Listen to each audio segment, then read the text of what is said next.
Yo, what's going on? So we have Colin Kaepernick. This is interesting here. So, the quarterback for the 49ers back then came out of UNLV, and we know that he ended up, kneeling down during the national anthem to raise awareness to police brutality that was going on. This way back in 2016, and he wanted the NFL to, be held accountable or do something about it. And that created a whole bunch of controversy.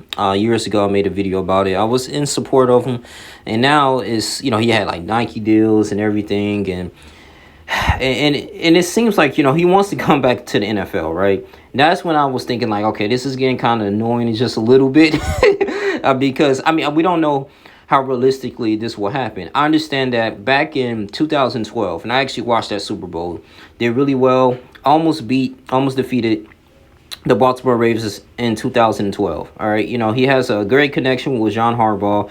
He took that 49ers team. They were like 6-10 the following year. That went really well, man. You went to NFC Conference Championship, did super well, and they was just excellent, man. And Colin Kaepernick was just kind of mediocre at best, but he was doing his thing, man. He played with poise, and he was very competent. And I look at this too. This was back in January, according to the source that Harbaugh, when he was before he was going to when he actually did accept the Chargers position and getting everything started and recruiting. He ended up getting Colin Kaepernick. So he helped him out and everything. Yeah, so he helped him out and everything, and so he ended up putting him, trying to basically offer him a position. And with Colin Kaepernick, it's just a way like, okay, does he wants to accept it or not? And it looks like he wants to be in the NFL and be a player.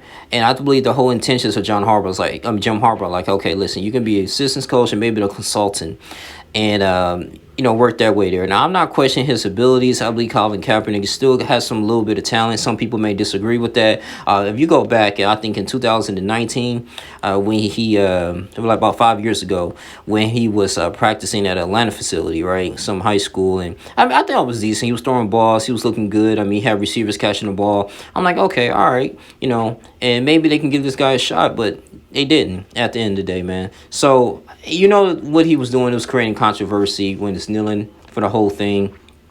And you didn't expect any type of, you didn't think he was going to lose his job. I think that was the biggest thing there. He still wanted to be an activist, but at the same time, your heart's still in football. And I think it still is. But just here or there, I think as a Chargers fan, we do need some competent backups. I looked at that preseason game against the Seattle Seahawks, and we didn't look pretty well. I understand it's preseason, but Justin Herbert is a great quarterback, but he just keeps getting injured. And at the same time, can we rely on Herbert's health to carry us in the season? You look at this too. You have Darius Davis, we got Joshua Palmer, Quentin Johnston, Brandon Rice, DJ Chark. We have some good players, and Coleman as well. And people got to prove themselves. We got Lad McConkey, so it's some weapons there. And it looks kind of juicy there. But, if we get Colin Kaepernick as a backup quarterback, I don't want to be too upset. But at the same time, because Easton Stick is not the guy. They still going to go with him. They go with Easton Stick. They're going with... Now, I would love to see Perez, but Max Duggan, I got to see him more. I got to see him play more. But with this whole Colin Kaepernick thing, I don't mind him being a strength coach or something in counseling. I don't mind him being on the Chargers roster. But as a player, maybe a little hesitant in that. We got to see a little bit more growth. But I wish the Chargers organization would some kind of way address the backup quarterback position, because it's diabolical, man, at this point. But I don't know, man. Some people say, hey, just go ahead and accept this. He haven't talked to Jim Harbaugh since the January when he offered him. And he actually has a lot of respect for him. But at the same time, you look at Tim Tebow. Tim Tebow had another chance when he, I think last year or a couple years ago, whatever, he tried out for the Jacksonville Jaguars. And he got cut, I think, in week 1 of preseason when they was changing his position to tight end. So, it's some possibility there.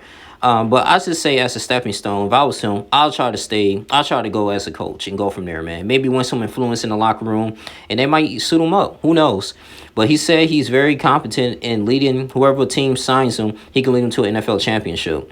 So we'll see, man. But y'all tell me what y'all think about this, man. Do you think Colin Kaepernick is delusional? I want to hear y'all thoughts. Like, comment, subscribe, share this video. I love y'all. I'm out.